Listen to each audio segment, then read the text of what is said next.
نہیں پڑھ سکتی۔ حضور علیہ السلام حضرت موسیٰ علیہ السلام کے مشورے سے پھر واپس گئے، 5 نمازیں کم ہو گئی، 45 لے کر واپس آئے، پھر مشورے سے واپس گئے، 40 نمازیں ہو گئی، پھر واپس آ گئے، پھر مشورے سے واپس گئے، پھر 35 نمازیں ہو گئی، پھر واپس آ گئے، پھر مشورے سے واپس گئے، پھر 30 نمازیں، ایک چکر اور لگایا 25 نمازیں، ایک چکر اور لگایا 20 نمازیں، پھر 15 نمازیں، پھر 10 نمازیں، پھر 5 نمازیں۔ حضرت موسیٰ علیہ السلام نے پھر مشورہ دیا کہ آپ پھر جائیں اور کم کروائیں، لیکن حضور علیہ السلام نے فرمایا اب مجھے واپس جاتے ہوئے حیا آتی ہے، میری امت پڑھے گی 5، اللہ 50 کا ثواب عطا کریں گے۔ یہ آپ نے علماء سے بارہا سنا ہے، میں یہاں ایک باریک نکتے کی طرف آپ کی توجہ کو لے جانا چاہتا ہوں کہ جب اللہ نے حکم کیا کہ 50 نمازیں، تو اللہ کے حکم کے آگے اگر کوئی سہولت کا راستہ پیش کیا جائے تو اس کو حکم کا رد کہنا نہیں کہتے۔ اللہ نے حکم کیا کہ 50 نمازیں، لیکن حضرت موسیٰ علیہ السلام کے مشورے سے حضور علیہ السلام واپس چلے گئے، ایک دفعہ واپس نہیں گئے بلکہ 9 دفعہ پیغمبر واپس گئے ہیں۔ دنیا کی کسی کتاب میں تاریخ کے اوراق کو پلٹ کر دیکھیے، کسی مذہب کے کسی مولوی نے، کسی مصنف نے ایسی کوئی بات نہیں لکھی کہ اللہ نے حکم کیا کہ 50 نمازیں اور پیغمبر ان کے آگے جا کر کچھ کم کرواتے رہے، تو گویا اللہ کے حکم کا رد کر دیا۔ کسی مذہب نے ایسی بات نہیں کہی، کسی مصنف نے ایسی بات نہیں کی۔ پتہ چلا کہ اگر آگے سے حکم آ جائے اور حکم کے جواب میں کوئی سہولت کا راستہ پیش کرے اسے رد کہتے۔ میں کچھ کہنا چاہتا ہوں، آپ میرے ساتھ بولتے چلیں گے تو میں سمجھوں گا آپ میری بات سمجھ رہے ہیں کہ اگر حکم آ جائے، حکم کے جواب میں اگر کوئی سہولت کا راستہ پیش کیا جائے اس کو رد کہتے نہیں ہیں۔ ایک مثال معراج کے واقعے میں یہ نمازوں کی کمی کروانا ہے، اور دوسری مثال سورہ شعراء میں ہے کہ اللہ تعالیٰ نے حضرت موسیٰ علیہ السلام سے کہا وَإِذْ نَادَى رَبُّكَ مُوسَىٰ أَنِ ائْتِ الْقَوْمَ الظَّالِمِينَ قوم فرعون أَلَا يَتَّقُونَ۔ حضرت موسیٰ علیہ السلام کو اللہ نے حکم کیا اے موسیٰ قوم فرعون کے پاس جا اور ان کو جا کے ڈرا، وہ کیوں نہیں ڈرتے؟ قال رب انی اخاف ان یکذبون ویضیق صدری ولا ینطلق لسانی فارسل الی ہارون۔ حضرت موسیٰ علیہ السلام نے آگے سے جواب میں عرض کیا اے میرے رب مجھے خوف ہے کہ یہ میری تکذیب کریں گے، اور دوسری وجہ یہ بتائی وَيَضِيقُ صَدْرِي میرا سینہ تنگ ہوگا، اور تیسری وجہ یہ بتائی وَلَا يَنطَلِقُ لِسَانِي میری زبان نہیں پلٹے گی۔ اسی لیے آگے سے حضرت موسیٰ علیہ السلام نے یہی عرض کی فَأَرْسِلْ إِلَىٰ ہارون، ہارون کو بھیجیے۔ اللہ فرماتے ہیں اے موسیٰ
بات سمجھ آ گئی کہ نہیں آ گئی؟ کہ اللہ کا حکم، کہتے ہیں حضرت عمر نے رسول کا حکم رد کیا، اور رسول کا حکم چونکہ اللہ کا حکم تھا تو گویا کہ فاروق اعظم نے اللہ کے حکم کو رد کیا۔ میں نے کہا بے وقوف ہو، تمہیں پتا نہیں کہ جب اللہ کا حکم آیا 50 نمازیں، وہ تو ڈائریکٹ رب کا حکم ہے، درمیان میں کوئی واسطہ بھی نہیں ہے، راوی بھی نہیں ہے، پیغمبر سہولت کا راستہ 9 مرتبہ پیش کرتے ہیں، کوئی یہ نہیں کہتا کہ پیغمبر نے رب کے حکم کو رد کیا ہے۔ قرآن میں سورہ شعراء میں لکھا ہے حضرت موسیٰ کو حکم آیا وَإِذْ نَادَى رَبُّكَ مُوسَىٰ أَنِ ائْتِ الْقَوْمَ الظَّالِمِينَ، آگے حضرت موسیٰ کہتے ہیں فَأَرْسِلْ إِلَىٰ ہارون، ہارون کو بھیجئے، یہ رد نہیں ہے۔ تو حضرت عمر نے جو کہا کہ ہمیں اللہ کی کتاب کافی ہے، آپ تکلیف نہ کریں، ہمیں اللہ کی کتاب کافی ہے، تو فاروق اعظم کا یہ کہنا بھی رسول کے حکم کا رد۔ یہ بات سمجھ آ گئی؟ اب اگلی بات، حضرت فاروق اعظم نے کہا کہ ہمیں قرآن کافی ہے، ہمیں قرآن، کہتے ہیں دیکھو جی قرآن کافی ہے، اس کا مطلب یہ ہے کہ حدیث کی ضرورت نہیں، یہ انکار حدیث ہو گیا۔ یہ کہتے ہیں اور اس میں شک ہے، اس میں شک ہے، شک نہیں یقین ہے کہ غلط بیانی ہے۔ کہتے ہیں کہ حضرت عمر نے کہا کہ قرآن کافی ہے، بھی قرآن جب کافی ہے تو اس کا مطلب یہ ہے کہ حدیث کی ضرورت نہیں۔ تو دیکھو جی حضرت عمر نے انکار حدیث کر دیا، اور انکار حدیث کی بنیاد یہیں سے ہے۔ یہ اعتراض سمجھ آیا؟ یہ اعتراض سمجھ آیا؟ میں نے کہا دیکھو قرآن مجید میں ہے حسبنا اللہ ونعم الوکیل، ہمیں اللہ کی کتاب، ہمیں اللہ کافی ہے۔ کیا مطلب رسول کی ضرورت نہیں ہے؟ اللہ کافی ہے، کیا مطلب رسول کی ضرورت نہیں ہے؟ جب کہتے ہیں اللہ کافی ہے، اس کے بعد بھی رسول کی ضرورت باقی ہے، تو قرآن کافی ہے، اس کے بعد بھی حدیث کی ضرورت۔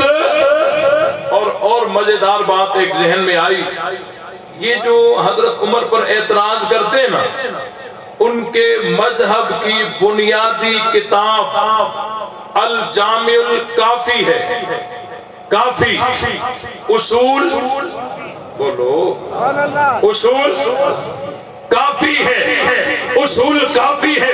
ہم پوچھتے ہیں تم جو کہتے ہو یہ کتاب اصول کافی ہے، کیا مطلب تہذیب الاحکام کی ضرورت نہیں؟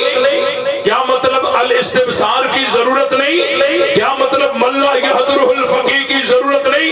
کہتے ہیں جی یہ اصول کافی ہے، لیکن من لا یحضر الفقیہ کی ضرورت باقی ہے۔ یہ اصول کافی ہے، تہذیب الاحکام کی ضرورت باقی ہے، یہ اصول کافی ہے، الاستبصار کی ضرورت باقی ہے۔ میں نے کہا یہ قرآن کافی ہے، حدیث کی ضرورت باقی ہے۔ یہ بات سمجھ آئی نا؟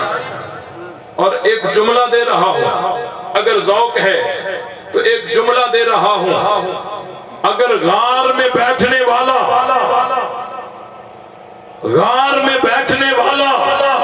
محمد بن یعقوب کلینی کی لکھی ہوئی کتاب کے لیے کہے کہ ھذا کافی لشیعتنا، یہ ہمارے شیعوں کے لیے کافی ہے، تو کوئی شور نہیں مچتا، اور رب کے کلام کے لیے فاروق اعظم کہہ دیں یہ کافی ہے تو شور مچ جاتا ہے۔ غار میں بیٹھنے والا محمد بن یعقوب کلینی کی کتاب کے لیے کہے کہ یہ کافی ہے تو وہاں شور نہیں مچتا، اور فاروق اعظم قرآن کے لیے کہہ دیں یہ کافی ہے تو شور مچ جاتا ہے۔ عجیب انصاف ہے۔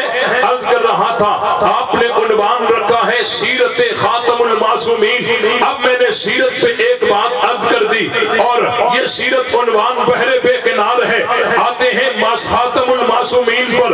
خاتم النبیین کا مطلب یہ ہے کہ نبیوں میں آخری نبی، خاتم المعصومین کا مطلب یہ ہے کہ معصومین میں سے آخری معصوم، پیغمبر کے بعد کسی معصوم نے آنا، بولو پیغمبر کے بعد کسی معصوم نے آنا نہیں ہے، تو آپ علیہ السلام خاتم المعصومین ہے، اور عصمت جو ہے یہ خاصائے نبوت ہے، نبوت کے علاوہ کہیں عصمت نہیں ملتی، تو حضرت امام الانبیاء خاتم المعصومین ہے، جو طبقہ پیغمبر کے بعد کہتا ہے ایک معصوم آیا وہ ختم نبوت کا ایک دفعہ انکار کرتا ہے، جو کہتا ہے پیغمبر کے بعد دو معصوم آئے وہ ختم نبوت کا 2 مرتبہ انکاری ہے، جو 5 کہتا ہے 5 مرتبہ انکاری ہے، جو 12-13 بتاتا ہے وہ ختم نبوت کا 12-13 دفعہ انکار کرنے والا ہے۔ خاتم المعصومین کے بعد کوئی معصوم نہیں آئے گا۔ دنیا رافضیت کو کہتے ہیں ہے تمہارے پاس دلیل تو لاؤ، نبی کے بعد کوئی معصوم بن سکتا ہی نہیں ہے۔ اب توجہ کیجئے، کہتے ہیں جی دیکھیں ہمارے امام یہ نائب ہیں نبی کے، امام نائب ہیں نبی کے، تو جس طرح نبی